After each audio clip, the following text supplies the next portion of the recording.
Seat Alhambra ile birlikteyiz. Alhambra, Seat'ın 7 kişilik aile otomobili. Bakalım Alhambra geniş ailelerin beklentilerine tam anlamıyla cevap verebiliyor mu? Gelin hep beraber inceleyelim.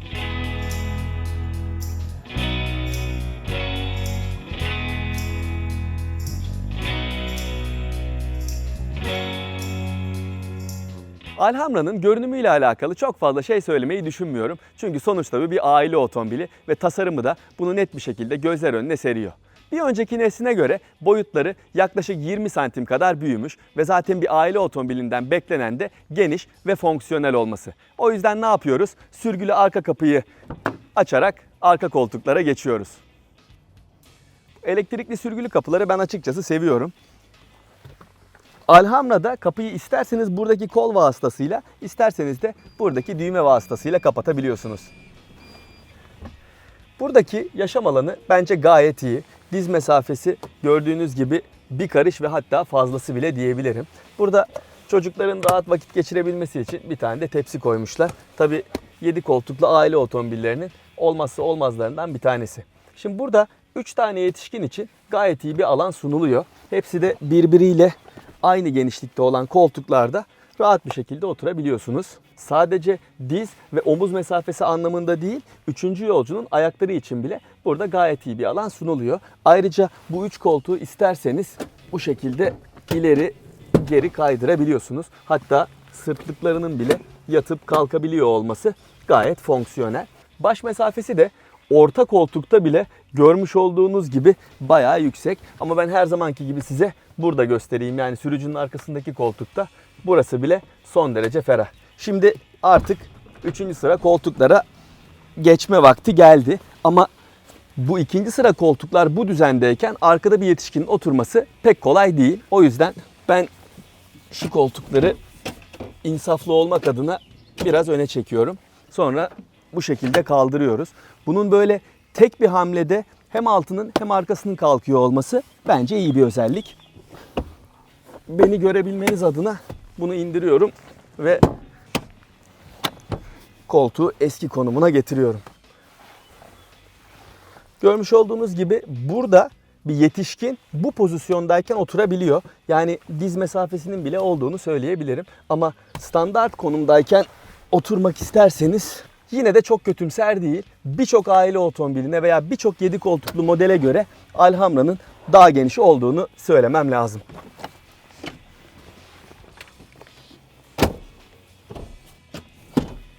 Şimdi artık arkaya geçme zamanı. Alhambra'nın arka kapıları gibi bagaj kapağı da elektrikli olarak açılıyor.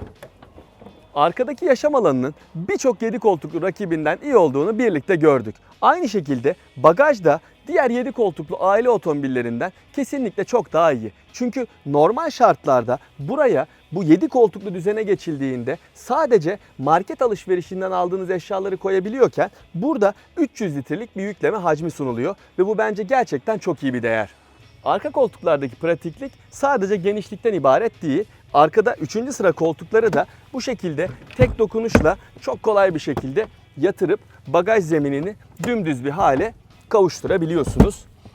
Bu esnada da görmüş olduğunuz gibi devasa oluyor ve burada isterseniz yatabilirsiniz bile. Artık aracın pratikliği ile ilgili bu kadar konuştuktan sonra direksiyon başına geçme ve sürüş özellikleri hakkında tecrübe edinme zamanı. Hadi başlayalım.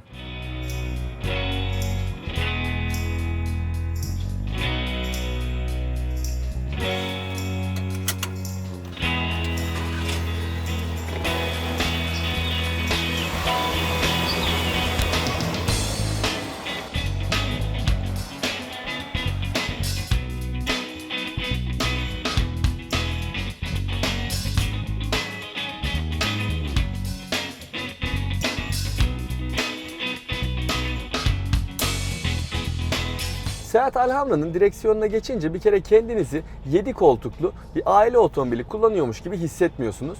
Bana sorarsanız burada sanki yerden yüksek bir Seat Leon kullanıyormuş havası var. Buradaki en temel etken bana sorarsanız küçük eşya gözlerinin Fransız rakipleri kadar fazla olmaması. Çünkü mesela Citroen C4 Picasso'da elinizin altında eşya koyacak bolca alan vardı. Fakat bu araçta vitesin önünde oldukça küçük bir yer var. Yani buraya cüzdan ve telefon bile koyamıyorsunuz. Vitesin arkasında 2 tane bardaklık var. Burası nispeten kabul edilebilir. Bir de fena sayılmayacak bir kol dayama olduğunu söyleyebilirim. Tabi haksızlık da etmeyelim. Sonuçta burada orta konsolun üst bölümünde de kapaklı bir yer var. Ama yine de benim genel olarak fikrimi soracak olursanız buradaki küçük eşya gözleri ne yazık ki biraz az. Kullanılan malzemelerin kalitesi gayet iyi. Üst taraflarda yumuşak plastik kullanılıyor. Yerleşim olarak da kumanda elemanları kesinlikle derli toplu. Zaten bu yerleşimi, bu kumandaları Volkswagen grubu bünyesindeki birçok modelden tanıyoruz. Bu dokunmatik multimedya ekranına da onun altındaki klima kumandalarına da alışmak ve kullanmak son derece kolay. Kenarları deri, orta bölümü ise alkantara olan koltuklar hem güzel görünüyorlar hem de rahatlar. Göstergeler okunaklı, ortasındaki ekrandan da yol bilgisayarı menülerine kolay bir şekilde ulaşabiliyorsunuz. 3 kollu deri direksiyon simidi ele iyi bir şekilde oturuyor ve Alhamra'yı kolaylıkla yönlendirmenizi sağlıyor.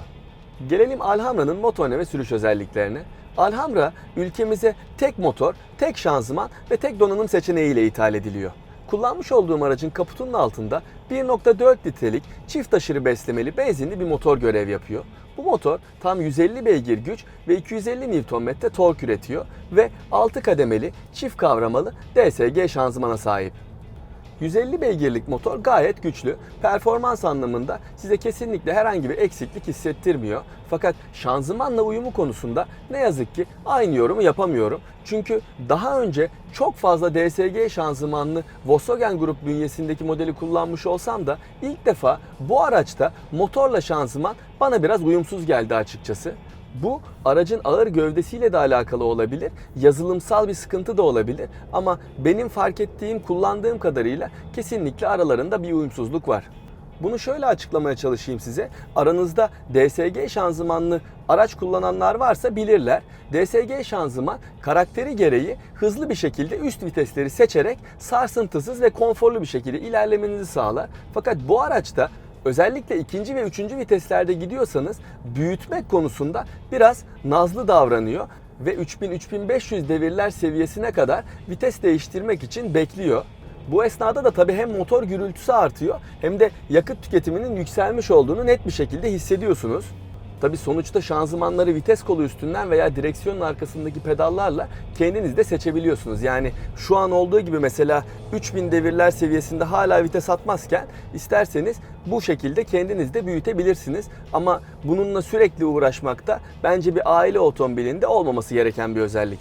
Bir taraftan bu yaşanırken diğer tarafta şöyle de bir durum söz konusu. Siz aracı kullanırken ayağınızı gaz pedalından çektiğiniz anda motorla şanzıman birbirinden ayrılıyor ve araç boşta gitmeye başlıyor.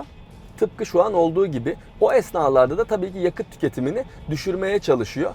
Tabii bu esnada boşta gittiğiniz için siz eğer hızlanmak isterseniz ayağınızı gaz pedalına götürdüğünüzde vites seçiliyor ama doğru oranda olup olmadığını bilemediği ve siz hızlanmak istediğiniz için de bir vakit kaybı yaşanıyor. Açıkçası bu sistemin benim gördüğüm kadarıyla devre dışı bırakılıyor olamaması da bence bir eksiklik. Çünkü ben kullandığım süre boyunca açıkçası bu uyumsuzluktan biraz mutsuz oldum. Yani aslında bu uygulama günümüzde birçok markada ve modelde kullanılıyor. Ben en son bunu Volvo S60 testinde de sizlere kısaca anlatmıştım. Onda Eco Plus diye bir düğme vardı ve ona bastığınız zaman bu şekilde aracı kullanıyordunuz. Onun haricinde vites kendini boşa atmıyordu. Bence bu araçta da böyle bir sistem olması gerekirdi. Çünkü benim fikrimi soracak olursanız bu gerçekten yakıt tüketimini düşürmeye yardımcı bir faktör. Ama bunu siz özellikle otoyol kullanımlarında yaparsanız size büyük bir faydası olabilir. Ama şehir içinde kullandığınızda bile sürekli vitesin boşa atılıp seçilmesi ve sizin isteklerinize bu nedenden dolayı gaz pedalının geç tepki veriyor olması bence iyi değil. Şanzımanla ilgili bu kadar olumsuz eleştiriden sonra biraz da iyi şeylerden bahsedelim. Alhamra'nın süspansiyonları bence konforlu. Yani bir aile otomobilinden beklediğiniz konforu size kesinlikle sunuyor.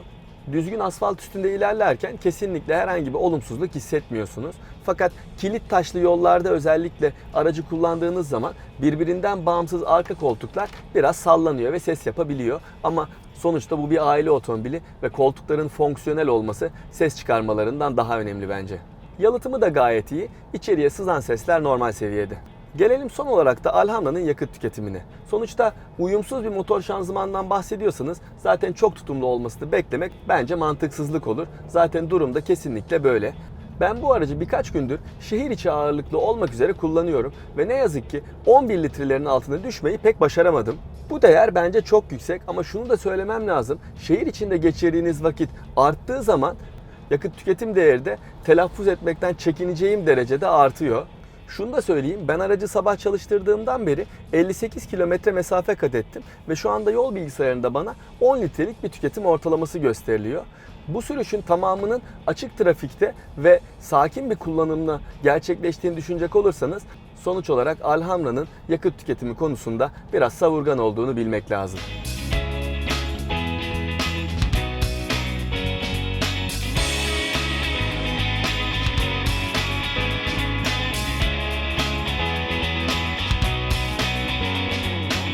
Seat Alhamra her ne kadar eşya gözleri konusunda biraz cimri olsa da geniş yaşam ve yükleme alanları neticesinde sınıfının en iyilerinden biri olarak öne çıkmayı başarıyor.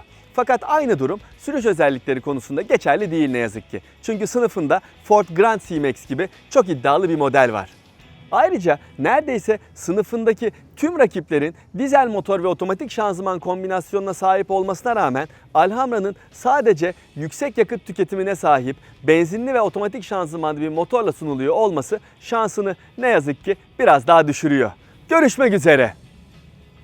Bu arada hala indirmediyseniz Carvisor mobil uygulamasını videonun açıklamalar bölümündeki linklere tıklayarak indirebilirsiniz.